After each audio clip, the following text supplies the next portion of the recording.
Good morning.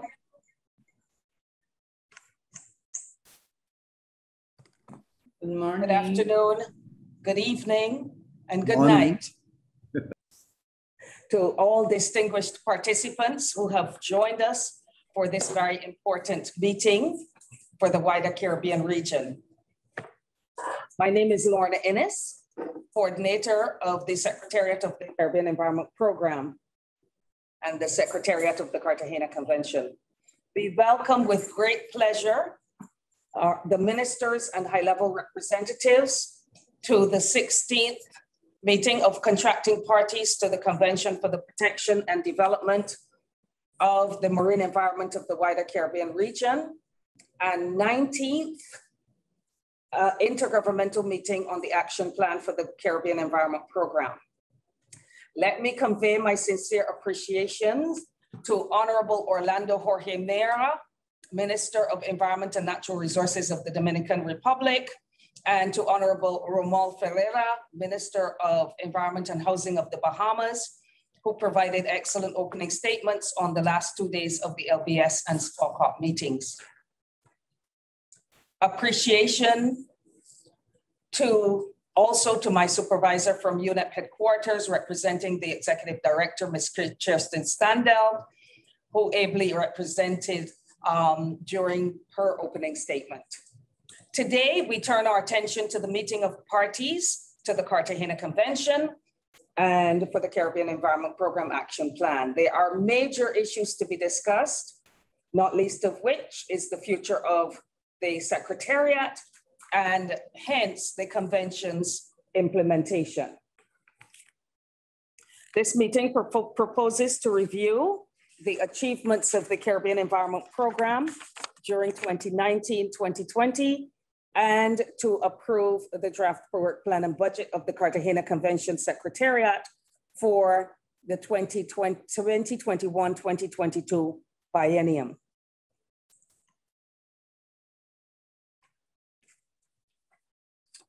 And now we're ready to begin the opening session. Agenda item 1, opening of the meeting. Please stand for the national anthem of Barbados.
Thank you very much. Please be seated.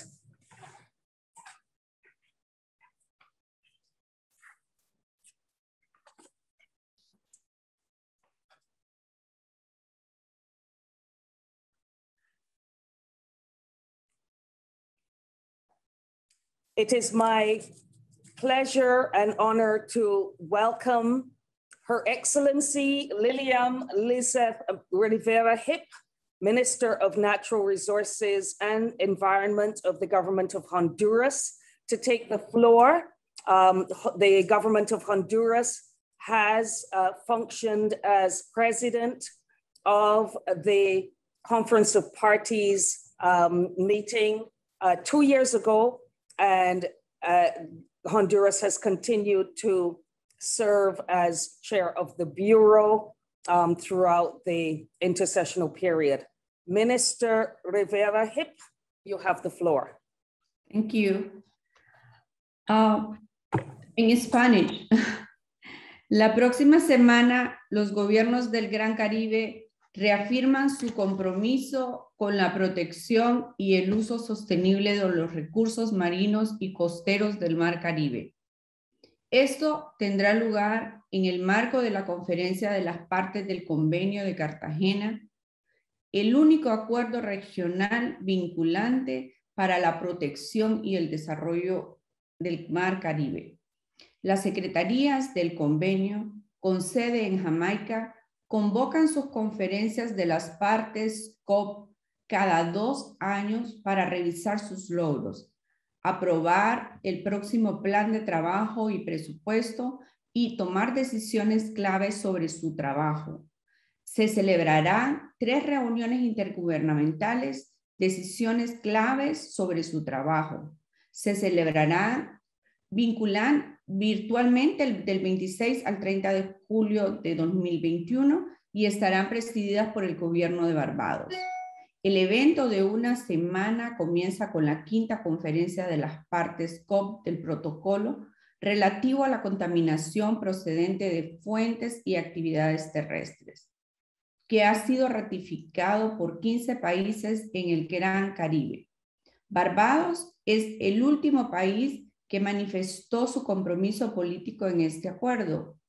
Al ratificar el protocolo en junio del 2019, y se espera que las partes contratantes de este protocolo de contaminación por nutrientes discutan el establecimiento de nuevos grupos de trabajo para fortalecer la labor del protocolo y discutir cómo mejorar la gestión de conocimiento, datos e información sobre la contaminación marina. Estas discusiones serán seguidas por la 11ª COP del protocolo relativos a las áreas y a la flora y fauna silvestre especialmente protegidas, que se celebra el 27 de julio. Las 17 partes contratantes de este protocolo debatirán temas emergentes como la enfermedad de la pérdida de tejidos corales duros y la acidificación de los océanos que amenazan la biodiversidad marina en la región, así como el establecimiento de grupos de trabajo para mejorar la conservación de mamíferos marinos, tortugas marinas, corales y peces herbívoros, entre otros. Los delegados también revisarán nuevas actividades y prioridades para la conservación y gestión de la biodiversidad, así como los vínculos con iniciativas globales relevantes. Del 28 al 30 de julio, la 16 COP del Convenio de Cartagena y la 19 Reunión Intergubernamental del Grupo Ambiental del Caribe se centrarán en revisar el estado de las actividades realizadas por la Secretaría y las partes contratantes en el último bienio, apoyar a los Estados miembros a reconstruir mejor frente a los impactos de la pandemia COVID-19, establecer prioridades y aprobar el Plan de Trabajo 2021-2022 y fortalecer las relaciones con los Estados miembros y socios. El Convenio para la Protección y el Desarrollo del Medio Marino de la región del Gran Caribe, conocido como el Convenio de Cartagena, fue ratificado en 1986 para promover la protección y el desarrollo del medio marino en la región. Desde entonces, ha sido ratificado por 26 países. La Secretaría del Convenio también apoya a los gobiernos para lograr metas globales, como los Objetivos de Desarrollo Sostenible, el Camino Samoa y las actividades relacionadas con las décadas de las Naciones Unidas sobre la restauración de ecosistemas y ciencias oceánicas para el desarrollo sostenible. Al comenzar las décadas de la ONU sobre restauración de ecosistemas y ciencias oceánicas, como describiría el papel del Convenio de Cartagena para ayudar a su país a lograr los objetivos de esta compañía, de estas campañas, las ciencias oceánicas, al proporcionar una plataforma para fomentar la voluntad política, movilizar recursos, desarrollar capacidades, identificar sinergias e intercambiar información a nivel regional. Muchos de los objetivos de las décadas de la ONU complementan, dictamen la implementación del convenio y sus protocolos y viceversa. Por ejemplo, tanto la década de las ciencias oceánicas de las Naciones Unidas como el protocolo FTCM se esfuerzan por lograr un océano limpio donde se identifican y eliminan las fuentes de contaminación. El esfuerzo por alcanzar los objetivos se puede lograr con un país Aruba o con un esfuerzo conjunto en el Gran Caribe, a medida que nos esforzamos por realizar esfuerzos conjuntos en la región para implementar la restauración de los ecosistemas. Se puede lograr un resultado más eficiente e impactante. Actualmente, Aruba se centra en la restauración marina y costera a través de la implementación de políticas, la investigación y el monitoreo de las aguas costeras y la implementación de AMP. La protección de los hábitats cercanos a la costa depende en gran medida de la investigación basada en la ciencia para mantener o mejorar el entorno marino para un ecosistema de coral, lechos de pastos marinos y un ecosistema de manglares más saludable. Confiar en la investigación basada en la ciencia ayuda a establecer información que es útil para decisiones de formulación de políticas para mejorar la regulación de calidad del agua, reducir las fuentes terrestres de contaminación, proteger las especies y detener las amenazas del cambio climático. Los objetivos de la campaña y el conocimiento del Convenio de Cartagena deben comunicarse y canalizarse a nuestra comunidad para establecer un cambio de comportamiento y crear un movimiento global. Muchas gracias. Thank you very much, Honorable Minister, for your inspiring words. And may I now turn to our opening statement from Honorable Pernell Charles Jr., Minister of Housing, Urban Renewal, Environment and Climate Change of the Government of Jamaica. His Excellency is joining us from London, and his opening statement is recorded. Thank you very much.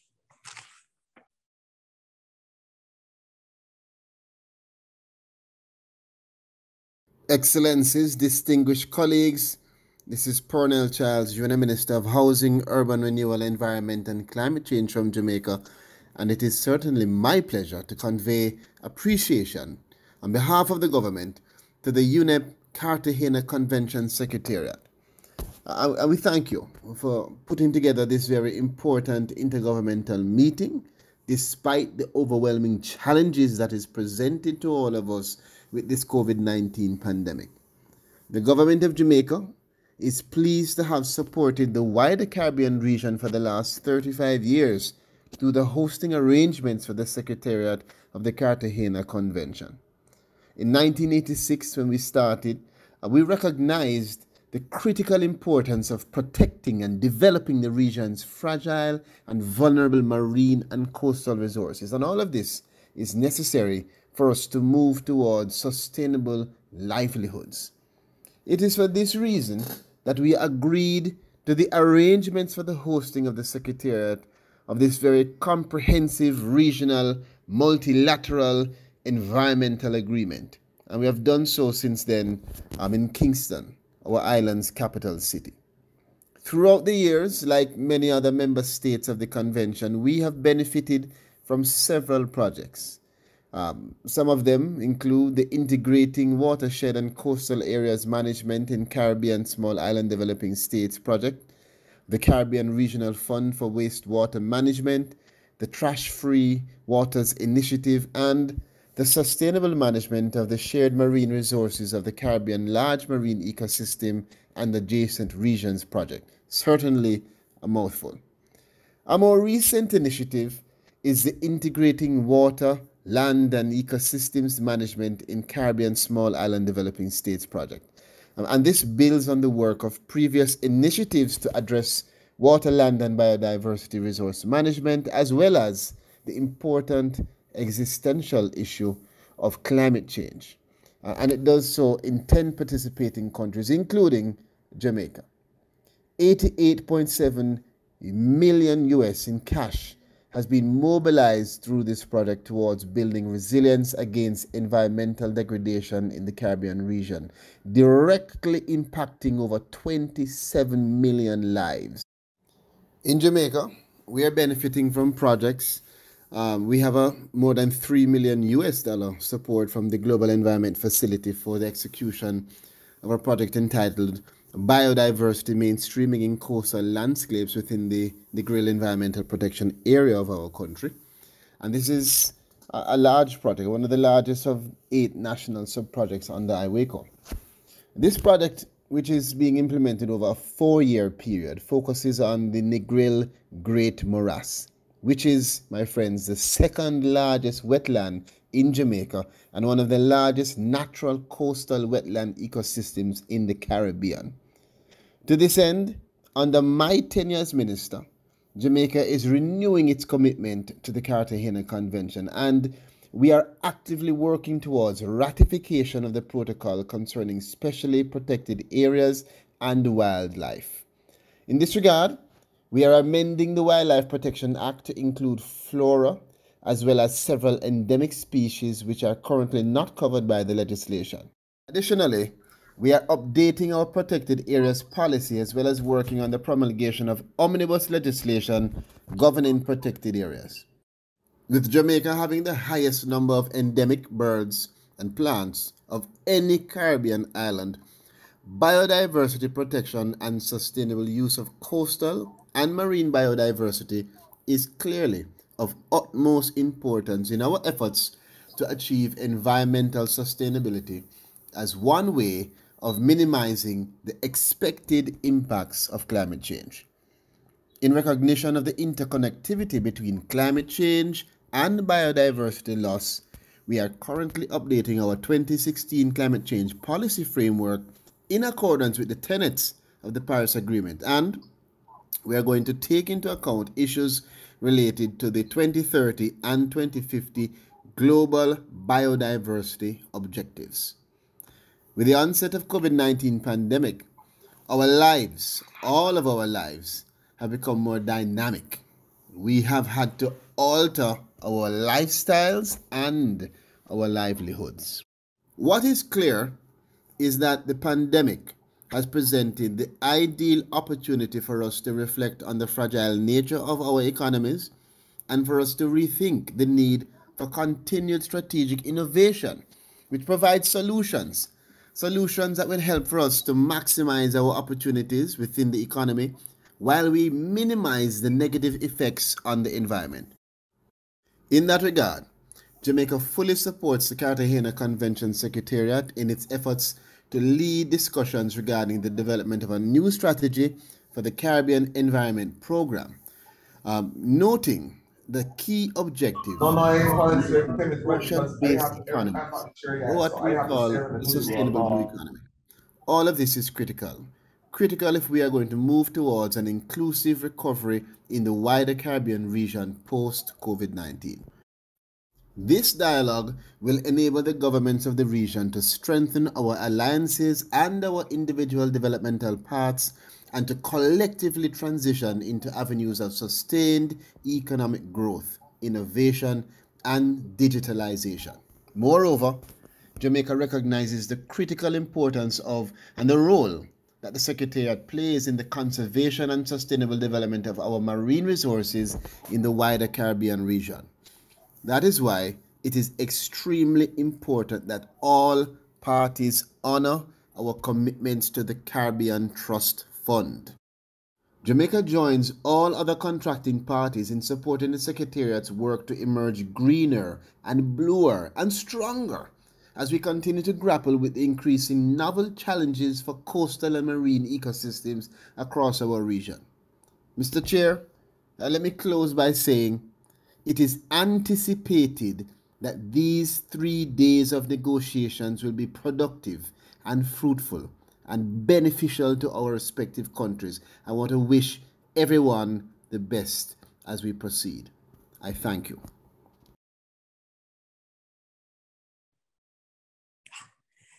Thanks very much to Honorable Pernell Charles Jr., Minister of Housing, Urban Renewal, Environment and Climate Change of Jamaica. We did impose on Minister Charles for an additional task in our opening ceremony this morning, and we will be honoring our longest serving staff member this morning during the opening ceremony, and a personal friend of mine, one that the Secretariat that is very dear to the hearts of all of us here at the Secretariat.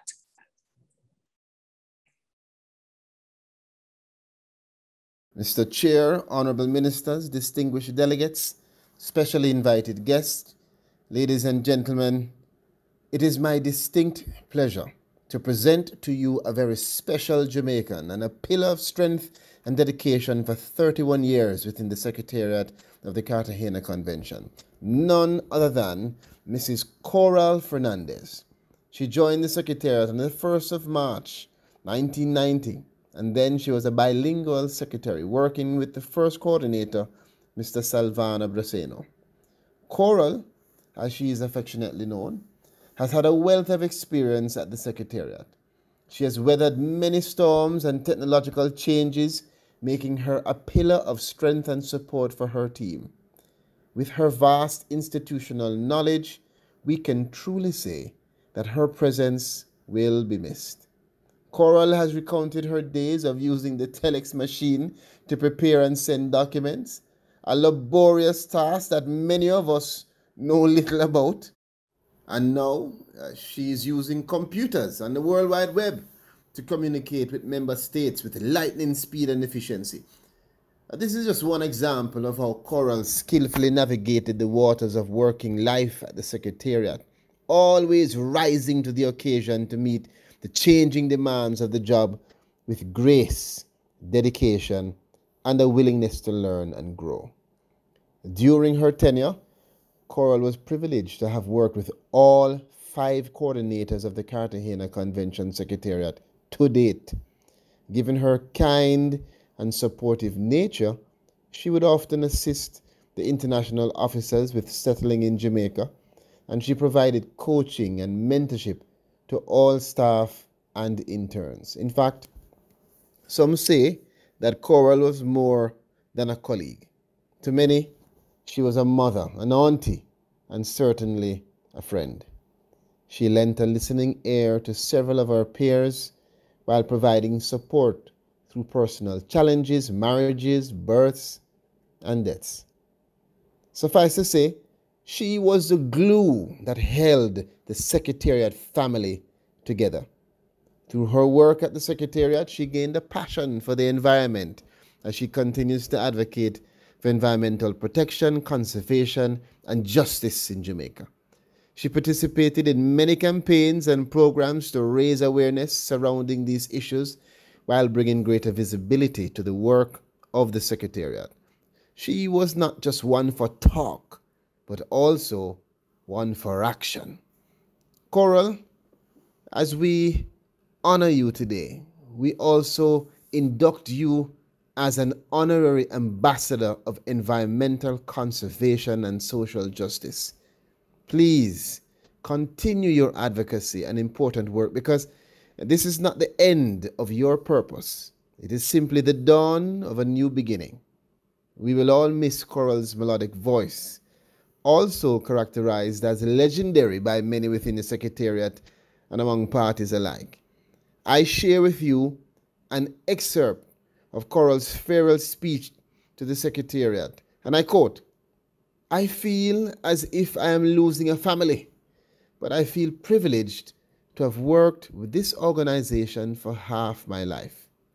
And so, today on the opening day of the 16th Conference of Parties, I feel honored to thank Mrs. Coral Fernandez on behalf of all 28 member states and the 16 staff members of the Secretariat for giving us 31 years of her life as an environmental steward, producing high-quality, administratively drafted documents which have benefited us all directly and indirectly. Coral, we wish you a long, happy, and healthy retirement and all the very best for this next phase of your life. Congratulations. Well done.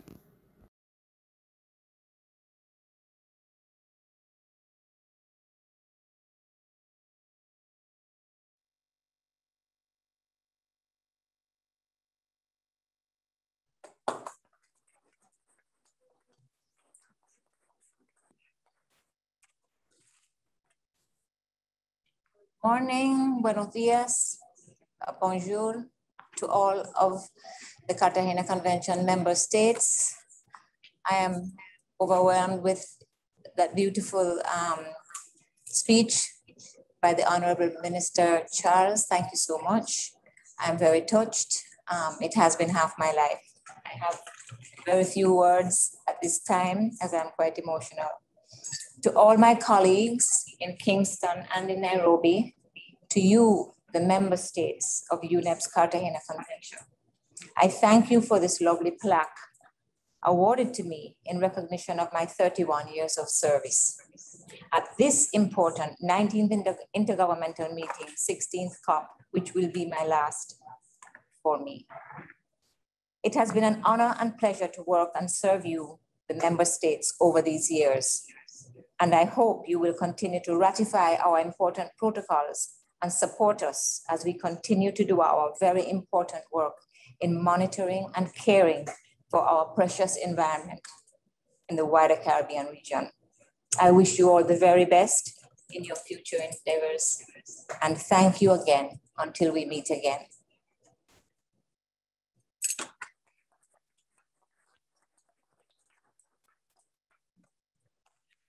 Thank you very much, Honorable Pernell Charles and our special colleague, Coral Fernandez. Ms. Joyce Msuya probably needs no introduction to contracting parties. As Deputy Executive Director of the United Nations Environment Program based in Nairobi, Kenya, I believe that Joyce would have interacted with all of your delegations over the last few years. Joyce, it's a pleasure to welcome you, I think for the first time, to the Conference of Parties of the Cartagena Convention. We look forward to having your opening statement. You have the floor. Thank you very much, Lorna, for a very kind introduction. Honorable Minister Rivera Hip of Honduras, outgoing president of the Conference of the Parties to the Cartagena Convention, Honorable Minister Charles Jr. of Jamaica, host country of Cartagena Convention Secretariat, Honorable Minister Humphrey, Minister of Maritime Affairs and the Blue Economy of Barbados, host of the 16th Conference of the Parties to the Cartagena Convention, my dear colleague, Dr. Lorna Inniss, coordinator of the Cartagena Convention Secretariat, distinguished delegates and colleagues, ladies and gentlemen, warm greetings from Nairobi. I would like to sincerely Thank you for joining the 16th meeting of the Conference of the Parties to the Convention for the Protection and Development of the Regional Environment of the wider Caribbean region. It is in manifestation of your strong commitment to multilateral regional collaboration that we convene here today, despite the trying, extraordinary times of the global pandemic and natural disasters. I would like, on behalf of UNEP, to express my thoughts and prayers with the people of St. Vincent and the Grenadines, as well as the countries in the region that already have been affected by the start of the hurricane season. Also, my deepest condolences to the government and people of Haiti for the loss of the president. Despite the challenges, your resilience and action are a constant reminder that this is not the time to give up, but to rebuild, rebound, and prosper. These times also show us that to prosper, we do need to take care of our environment. In this sense, the Cartagena Convention is as relevant today as it was upon its adoption in 1983. Today, more than 134 million people live on or near to the coast in the wider Caribbean region, benefiting directly from its ocean economy, conservatively valued as worth US dollars 407 billion annually, and projected to nearly double by 2050. We are acutely aware that we need to rethink the use and level of protection of our oceans drastically to save it for future generations. The current trajectory is worrying. The cumulative impacts of pollution, overfishing, and climate change in the Caribbean are taking its toll on ocean productivity. We need to reverse this trend urgently. This is where UNEP's Regional Seas program plays such a crucial role, in that it provides us with the solid platforms for multilateral action to protect and sustainably manage the use of vital coastal and marine resources. Distinguished delegates, we gather here today in the understanding that we are the beneficiaries of a unique regional legal instrument that is the Cartagena Convention and its protocols. It provides the governance framework through which countries can ensure the protection and sustainable use of their marine environment in their development paths. Very soon, on October 11th, this year, 2021, we will celebrate the Convention's 35 years of existence.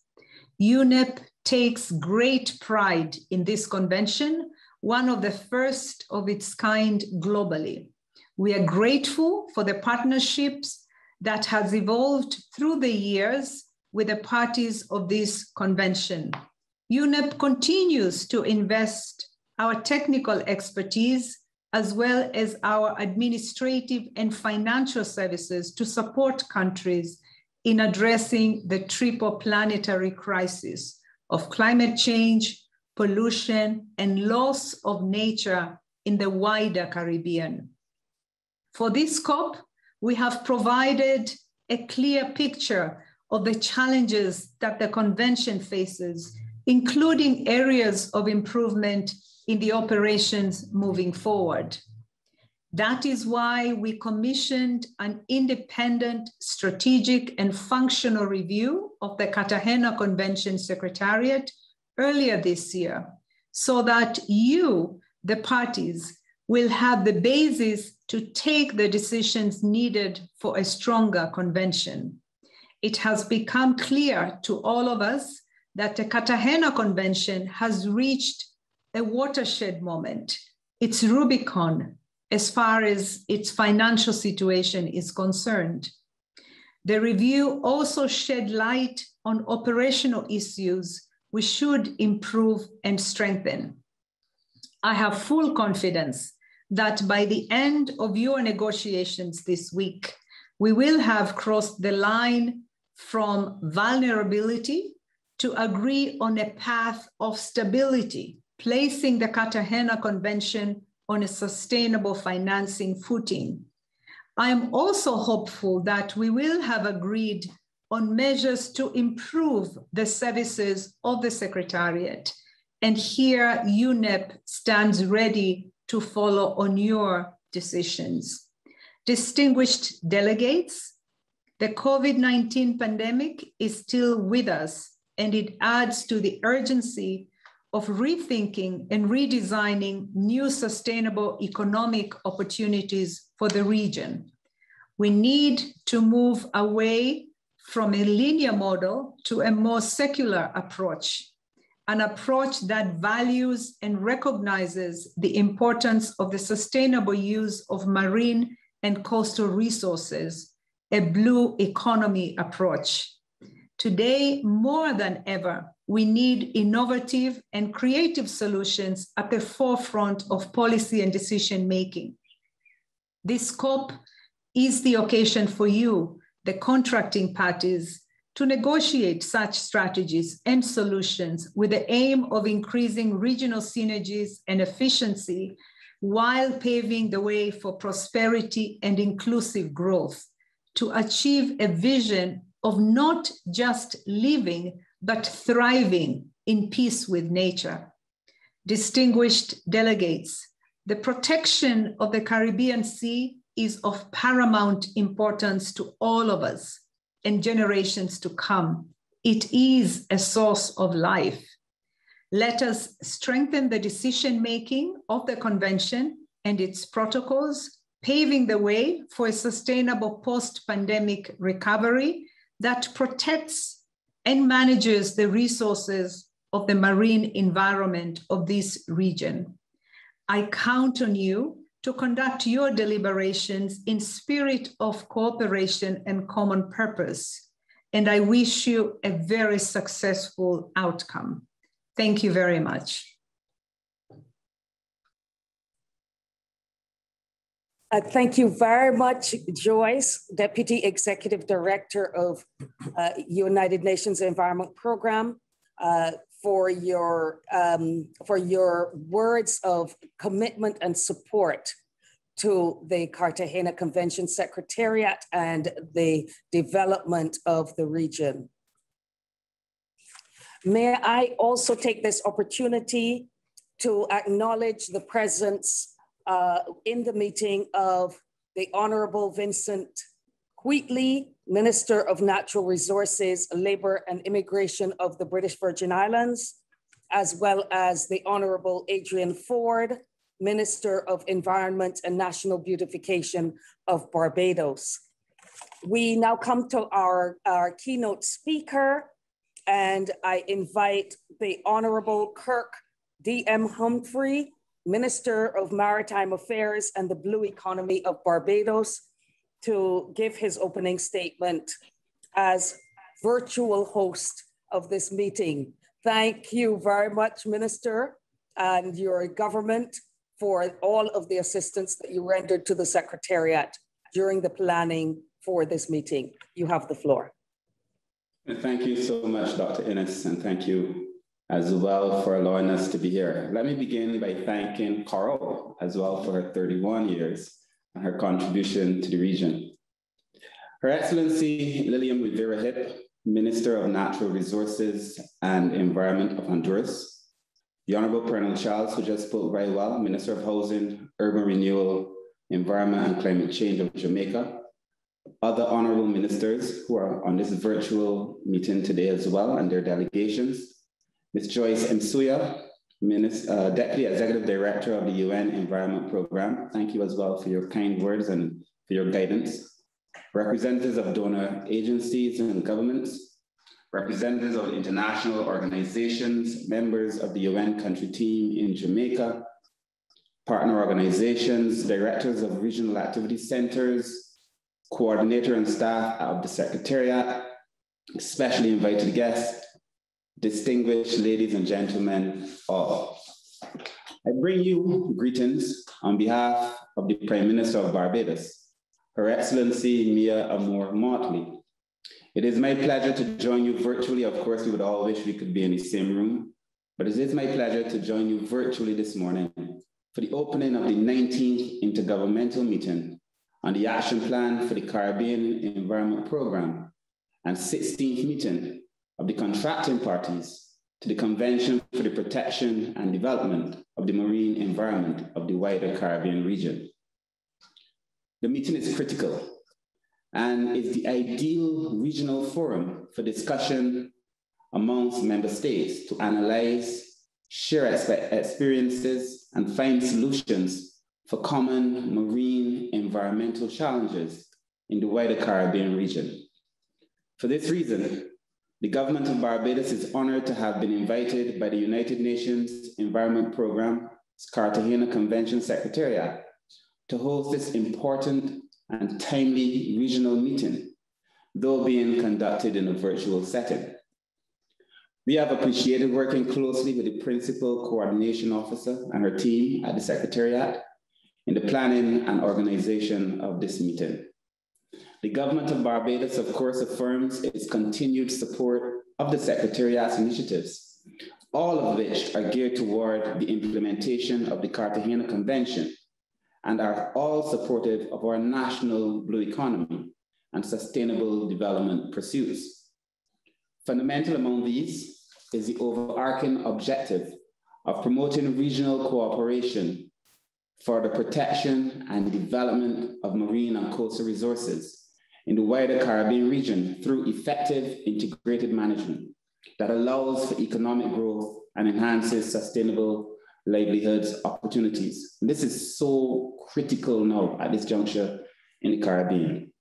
So, Excellencies, Barbados was one of the earliest member states to formalize our commitment to the protection of the Caribbean Sea, having ratified the Cartagena Convention and the Oil Spills Protocol in May of 1985, followed by the protocol concerning specially protected areas and wildlife in October 2002.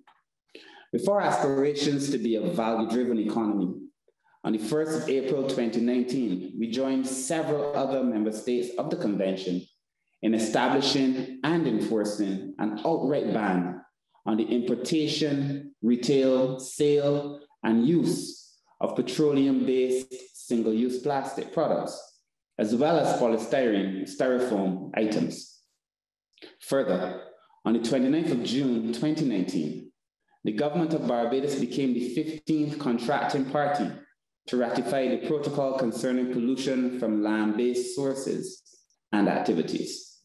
These combined actions highlight our government's commitment to implement measures to control and reduce marine pollution from all land-based sources and activities.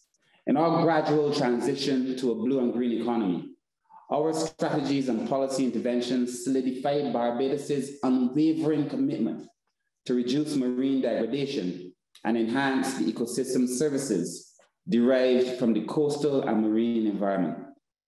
Part of these efforts include encouraging and enabling management practices that are founded on the 5 principles defined in our national sustainable development policy. These being 1, quality of life; 2, conservation of resources; 3, economic efficiency; 4, equity; and 5th, and finally, participation. In support of our compliance pursuit under these regional environmental instruments, the government of Barbados is extremely grateful for the financial and technical assistance it has received from the Secretariat through projects such as the Integrated Watershed and Coastal Management in Caribbean Small Island States, the Caribbean Regional Fund for Wastewater Management, and more recently, the Integrated Waterland and Ecosystems Management Project. In fact, all of the region remains very grateful for the assistance in these projects. All of these projects were funded by the Global Environment Facility and implemented by the United Nations Environment Program. I just want to take this opportunity again to thank UNEP for the work they're doing in the region. It's important work that we certainly could not have done on our own in a time when financing for a lot of this work is becoming extremely difficult. So I want to take this opportunity to thank you genuinely on behalf of the government and people of Barbados and the many governments and the peoples of the region. Through the Iveco project, we are currently in the process of mobilizing approximately US $100,000 for the hedgerow rehabilitation project in our national park, National Botanical Garden, and along highways and gullies in Barbados.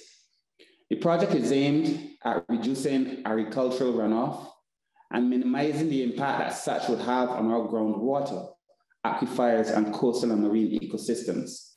These types of interventions are critical, as Barbados is considered to be one of the most water-scarce countries in the region, and one of the most water-scarce countries among small island developing states in the world, as well as noting the compounding stresses of sea level rise and global climate change already being experienced by our coastal ecosystems, and this affects people in real ways. Barbados has recognized the important contribution of the marine environment to the national, economic, and our social stability for years, for decades. We have taken systematic steps over the years to protect this national asset through the establishment of the Coastal Zone Management Unit here in Barbados, which is doing excellent work, the enactment of the Marine Pollution Control Act and Coastal Zone Management Act. More recently, we have initiated a review and update of the Integrated Coastal Zone Management Plan with the objective of making provisions to incorporate climate change and other emerging hazards to coastal infrastructure. Our vision is to have a coast to be proud of, which is valued, appreciated, and safeguarded as a place to live, work, use, and relax. A place where economic activity and the use of its resources are sustainably utilized and managed, is resilient to climate change and other hazards, and where the natural environment is protected and enhanced to keep its essential and unique place in the Barbadian heritage and economy. Just thinking about how beautiful that sounds, just what we can do together in the region if we get this right. To make this a reality, the government of Barbados has prepared a suite of legislative instruments to clarify for investors how certain marine resources will be assessed, used, protected, and preserved in the interest of all. These steps will now form the foundation for future work in a sustainable blue economy. Barbados has also supported the Cartagena Convention Secretariat in contributing to discussions regarding the development of a new Caribbean Environment Program strategy that includes sustainable blue economy or sustainable ocean-based economies. We believe that the sustainable blue economy has to be the main supporting pillars in the strategy going forward, given that countries like Barbados have greater than 400 times marine space than we do terrestrial space. 400 times the space means 400 times the opportunity. This is not unique to Barbados, this is across the region. We have significant more marine space than we do oceans, terrestrial space. And it's becoming incumbent on us to be able to properly utilize that space in a sustainable way for the advancement of Caribbean people. Clear policies for access and benefits are important, as this will encourage better stewardship of our ocean and its blue resources and presents opportunities for islands like us to do amazing things. Given the impact of the COVID-19 pandemic, policymakers are currently and urgently calling for the national rollout of a sustainable blue economy, as it is crucial now more than ever to pursue greater economic diversity and expansion. It is our view that the Secretariat's role in supporting the sustainable blue economy initiatives across the wider Caribbean region should continue to focus on promoting the advancement of work already ongoing with respect to the implementation of the marine pollution and biodiversity ecosystems protocols, consistent with the decisions already taken by the contracting parties to the convention. In addition, as it is critical not to overexploit natural marine resources, the sustainable use of the ocean resources to foster job creations in fisheries, tourism, biotechnology, and energy resources and energy sectors, and many other emerging sectors, as well as the creation of new industries in new ways for new people, doing different things that could reposition the Caribbean region and allow us to maximize opportunity without causing unnecessary degradation to the region. This is going to be important as we seek now to build back. This is going to be the necessary and important work for Barbados and for the region when we look at our future development and our future purposes. So Barbados highly commends the important role that the Cartagena Convention has played in economic and social development landscape of the wider Caribbean region. In this regard, I wish to join my fellow ministers in urging contracting parties to maintain and where possible increase your support to this critical regional framework. If we, as contracting parties, appreciate the technical and financial support provided over the last 35 years, then our appreciation must be translated into ensuring the Secretariat's financial stability for another 35 years and beyond. It is important.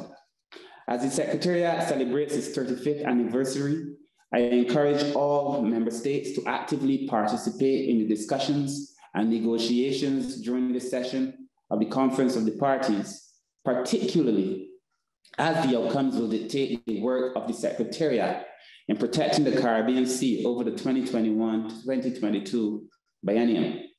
The responsibility is even more pressing given the devastating impact that COVID-19 pandemic has had on the entire region and continues to have on our economies and the driving demand for our collective effort in building back better. I say to the region that it is not our intention and it should not be our focus to bounce back, but indeed the circumstances and the exigencies of this moment demand that we bounce forward. And therefore, in ushering a new era of prosperity that is considerate of and in alignment with the sustainable use and the management of our marine and coastal resources. So to conclude, Madam Chairman, I have taken note of the fact that there is a rather long and demanding agenda for this session. And for this reason, I would wish to not detain you any further, though I suspect for any person who has the opportunity to serve in this moment as a Minister of Maritime Affairs and Blue Economy, however defined, there is much that we can say on this topic. It is therefore my absolute pleasure to wish you a very fruitful meeting and to declare the 19th Intergovernmental meeting on the Action Plan for the Caribbean Environment Program and the 16th meeting of the contracting parties to the Convention of the Protection and Development of the Marine Environment of the wider Caribbean region officially open. I thank you, Madam Chair, and I wish you all the best in your deliberations. Thank you very much.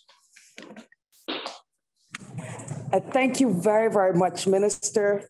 It has truly been a pleasure listening to your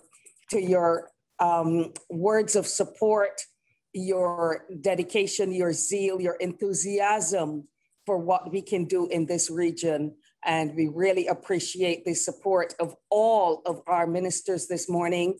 The very important words that you have shared with the contracting parties to the convention and the member states of the Caribbean Environment Program. May I request before the ministers leave that everyone opens your cameras for the taking of a group photo, and then we will take a 2-minute break before we continue with agenda item 2 of the meeting. Thank you very much to all of the speakers again.